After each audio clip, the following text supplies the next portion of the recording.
keluhan GERD dengan gangguan psikis ini merupakan sebuah lingkaran setan yang kita sulit untuk memutusnya gitu. Dadanya panas, jantungnya berdetak kencang seperti serangan jantung, nyeri dada hebat, tenggorokan kering, susah menelan makanan, sariawan di mana-mana. Jadi tidak bisa hanya mengobati asam lambungnya saja. Kalau mengobati asam lambungnya saja, maka selama stresnya masih terjadi, maka selama itu pula asam lambung akan terus meningkat.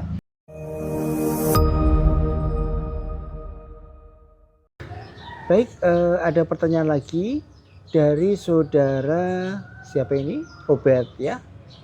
Ya. Dokter, saya divonis GERD. Saya divonis GERD dan sudah dilakukan endoskopi Maret 2023. Hasilnya ada esofagitis, ada gastritis, ada ulcus pepticum dan ada pyloric gaping maupun gaping di duodenum gitu. Dan saya merasa tidak hanya sakit ulu hati tapi juga timbul kepanikan yang luar biasa, sampai kalau teman datang pun panik, orang tua datang juga panik. Ini bagaimana ya dok? Ya, jadi penyakit GERD, gastroesophageal reflux disease, artinya ada reflux, ada asam lambung yang naik ke atas dada.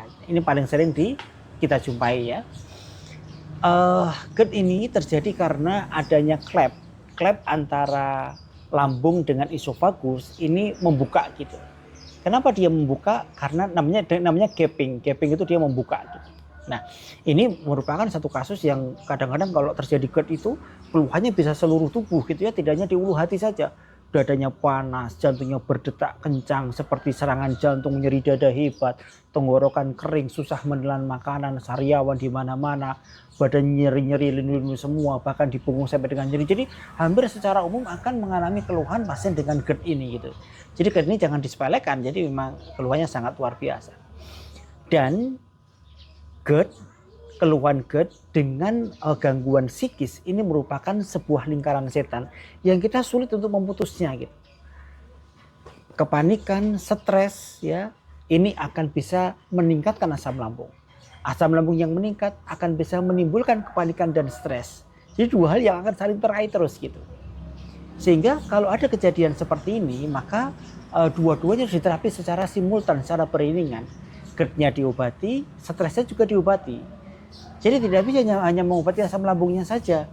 Kalau mengobatinya asam lambungnya saja, maka selama stresnya masih terjadi, maka selama itu pula asam lambung akan terus meningkat dan semakin lama semakin gaping.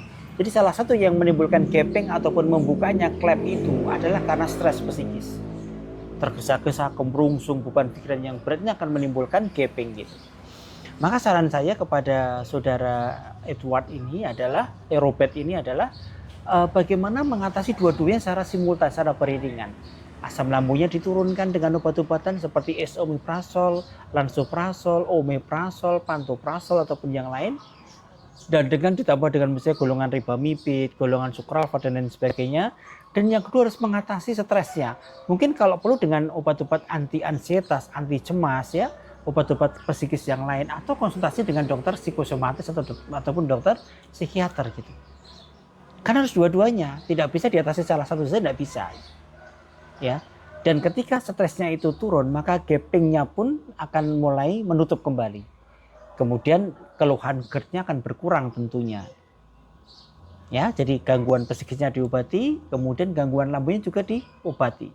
Dengan menurunkan produksi asam lambung dengan obat-obatan PPI misalnya, atau H2 blocker misalnya, atau dengan menetralkan asam lambung dengan golongan antasida misalnya, atau dengan mempercepat pengosongan lambung dengan golongan prokinetik, domperidon misalnya, ya, atau dengan golongan-golongan yang lain gitu. Maka ini sangat penting untuk mengatasi keluhan GERD-nya tadi.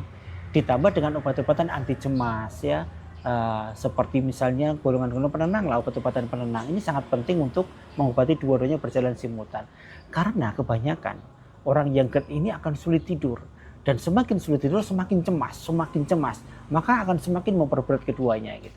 Maka saran saya, lakukan pengobatan komprehensif dengan dua-duanya dan tetap berusaha setenang mungkin menenangkan diri agar tidak terjadi kecemasan yang meningkat.